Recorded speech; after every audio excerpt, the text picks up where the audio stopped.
हरियाणा में लोकसभा चुनाव के नतीजे सामने आए तो विधानसभा और राज्यसभा का गणित भी उथल-पुथल हो गया है। बात राज्यसभा की करें तो एक सीट खाली हो गई है क्योंकि हरियाणा से राज्यसभा सांसद दीपेंद्र हुड्डा रोहतक से लोकसभा चुनाव जीत गए हैं। तो ऐसे में हरियाणा में अब राज्यसभा का उपचुनाव होना तय है और राज्यसभा की इस सीट पर बीजेपी के कई नेताओं की नजर भी है। एक रिपोर्ट आप देखिए।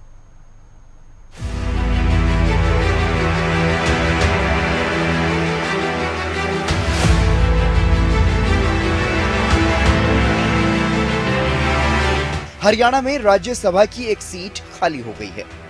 दरअसल राज्यसभा सांसद दीपेंद्र हुड्डा रोहतक से लोकसभा चुनाव जीत चुके हैं। दीपेंद्र हुड्डा के राज्यसभा की सीट छोड़ने पर प्रदेश में राज्यसभा का उपचुनाव होना तय है। हरियाणा में फिलहाल बीजेपी के पास ज्यादा नंबर हैं, तो ऐसे में बीजेपी के कई नेताओं की नजर राज्यसभा सीट पर है।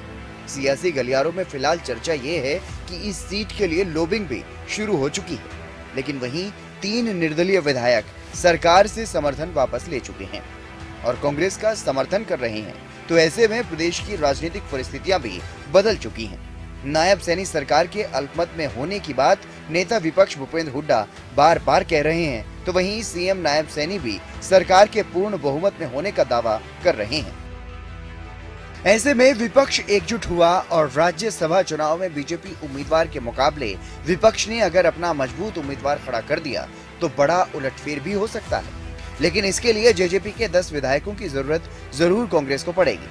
हालांकि ऐसा होने की संभावनाएं बिल्कुल कम है, लेकिन अगर ऐसा हुआ तो प्रदेश की सियासत में अपने आप में ये बड़ी घटना होगी। राज्यसभा में हरियाणा की स्थिति की बात करते हैं। राज्यसभा में हरियाणा की कुल 5 सीटें हैं।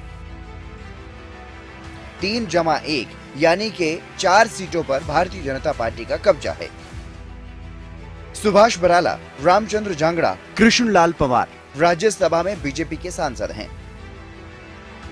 तो वहीं बीजेपी के समर्थन से ही कार्तिकेय शर्मा निर्दलीय राज्यसभा सदस्य चुने गए थे।